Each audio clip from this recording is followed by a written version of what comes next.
Bismillahirrahmanirrahim. Assalamualaikum warahmatullahi wabarakatuh. Perkenalkan, nama saya David Kurniawan. Saya dari Akademi Komunitas Negeri Putra Sang Fajar Blitar. Pada kesempatan kali ini, saya akan memaparkan proposal program Bestari Saintek dengan judul Karbela, Karkas Bebek Baku Halal dengan pakan natural feed aditif berbasis sumber bahan baku lokal. Adapun latar belakang dan urgensi dari penelitian ini adalah yang pertama bahwa Blitar merupakan salah satu sentra peternakan unggas di Jawa Timur, khususnya IT hibrida. Kemudian PT Sri Prima Indonesia merupakan salah satu perusahaan di bidang pengolahan hasil ternak unggas, khususnya adalah bebek dan ayam ungkep beku. Eh, Kemudian secara umum memiliki kapasitas produksi sebesar 30.000 pieces per bulan dengan jangkauan distribusi Jabodetabek, Jawa, dan Sulawesi. Tantangannya adalah secara umum masyarakat terkait dengan produk makanan yang dengan kriteria bebas antibiotik growth promotor, rendah kolesterol, dan tren gaya hidup sehat secara umum masyarakat Indonesia mengalami peningkatan dengan permintaan produk bebas antibiotik growth promotor dan rendah kolesterol. Permasalahan ini adalah penggunaan pakan herbal probiotik sebagai pengganti AGP sehingga akan menghasilkan produk daging ataupun karkas yang bebas antibiotik growth promotor.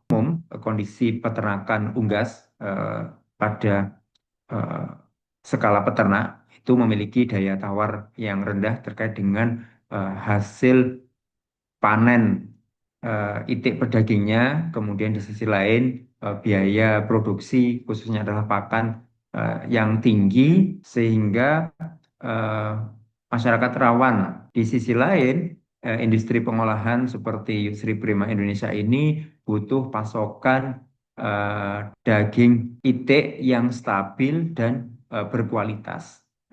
Sehingga Akademi Komunitas Negeri Putra Sang Fajar Blitar melalui Teaching Factory menjembatani kolaborasi antara kelompok peternak dengan industri di mana kami membawa teknologi pengolahan pakan itik berbasis natural feed aditif dalam berupa pakan yang nanti bisa dimanfaatkan untuk kegiatan budidaya itik pedaging dengan menggunakan pakan natural feed aditif di kelompok peternak mitra, kemudian akan menghasilkan produk karkas itik pedaging Karbela yang akan mensuplai atau kebutuhan pasokan karkas itik di PT Yusri Prima Indonesia.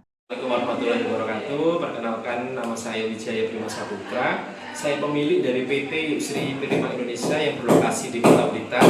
Jadi perusahaan kita bergerak di bidang food manufaktur, yaitu mengolah hasil ternak unggas seperti bebek untuk dijadikan frozen food atau bebek ungkep frozen siap saji. Permasalahan dari usaha kita itu lebih ke bahan baku, Mas. Kenapa bahan baku? Sebenarnya kalau bahan baku itu berlimpah, tapi bahan baku yang sesuai dengan standar dari kita itu yang sulit. Jadi contoh, kadang karkas yang kita dapatkan, entah itu dari peternak yang lain ataupun dari supplier yang lain, itu mereka cenderung lebih tidak jadi. Maksudnya tidak jadi itu dia banyak lemak, atau justru pada saat diungkep dia mengecil. Nah, saya nggak tahu ya, permasalahannya mungkin di pakan ternaknya yang kurang bagus, atau cenderung karena memang usianya yang belum pas terus dipotong seperti itu. Mohon dukungan atau supporting kaitan dengan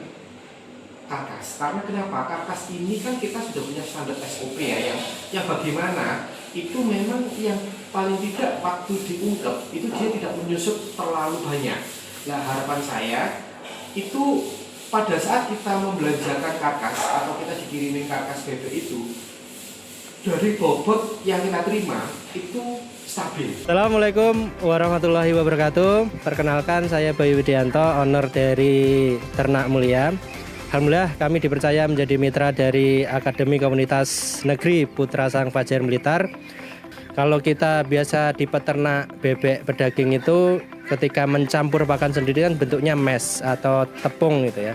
Sehingga dalam sisi tenaga kerja, bagaimana implikasinya dalam ngasih pakan dan sebagainya cukup agak merepotkan. Tapi kalau dalam bentuk pelet ini sangat mudah ya, tinggal tiap pagi sama sore saatnya ngasih pakan itu tinggal dituangkan saja, hemat energi, efisien, dan juga FCR-nya ini lumayan rendah. Jadi kalau FCR rendah itu berarti serapan pakannya cukup bagus. Dari sisi harga, kalau kita bandingkan dengan pakan-pakan pabrikan yang lainnya yang bentuknya juga pelet, selain FCR-nya rendah, harganya juga jauh lebih murah, sehingga otomatis ini menjadi solusi bagi peternak dalam budidaya ternak bebek pedaging.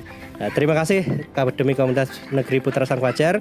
Semoga ini terus berkembang, penelitian-penelitian terkait dengan pakan, dengan ternak bebek dan lain sebagainya semakin berkembang sehingga bisa bermanfaat, berdampak positif bagi peternak-peternak rakyat. Assalamualaikum warahmatullahi wabarakatuh. Adapun gambaran kegiatan dari program ini, yang pertama adalah formulasi dan validasi awal pakan natural feed aditif yang akan dilakukan di Teaching Factory Akademi Komunitas Negeri Putra Sang Fajar Blitar, kemudian penyusunan dan uji SOP budidaya itik pedaging berbasis natural feed aditif di kelompok peternak mitra, yang selanjutnya nanti akan menghasilkan produk karkas itik pedaging dengan pengembangan SOP pemotongan yang halal dan pengujian produk karkas itik pedaging, sehingga nanti akan menghasilkan beberapa luaran. Yang pertama adalah produk karkas itik pedaging yang berkualitas sesuai dengan kebutuhan mitra. Kemudian KI paten sederhana terkait dengan proses produksi karkas itik pedaging dengan pakan natural feed aditif, artikel ilmiah dengan topik karakteristik dan kualitas karkas itik pedaging, serta tersedianya perjanjian kerjasama tindak lanjut dalam produksi karkas itik pedaging dan komersialisasi. Adapun rencana anggaran dari kegiatan penelitian ini meliputi biaya langsung personil sebesar 325.000 rupiah dan biaya tidak langsung sebesar 8.200.000 rupiah. Adapun dana kontribusi dari mitra sebesar 25 juta rupiah. Terima kasih atas perhatiannya.